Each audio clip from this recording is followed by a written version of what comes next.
Understanding best man in English. Hello everyone. Today, we'll be exploring the phrase, best man.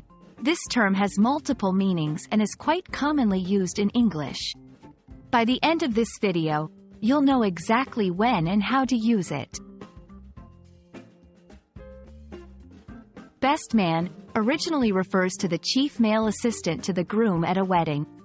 He typically stands next to the groom during the wedding ceremony and has various responsibilities. Role at a wedding. The best man is often a close friend or relative of the groom. He might be responsible for organizing the bachelor party, ensuring the groom arrives on time for the wedding, and giving a speech during the reception. Cultural significance. In many cultures, having a best man is a significant wedding tradition, symbolizing the groom's transition from his old life to his new life with his partner.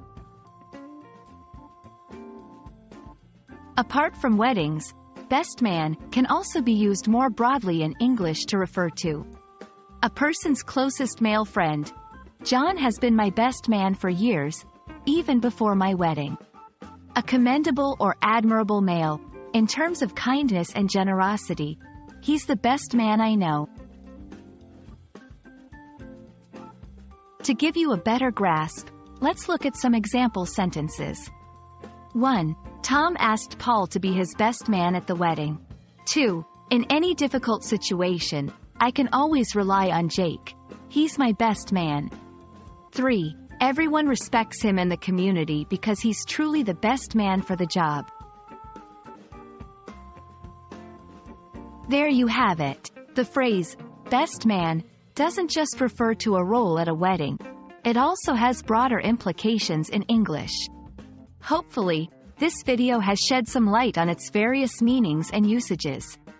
Always remember, language is a beautiful way to express and understand cultures. Happy learning, and see you in the next video.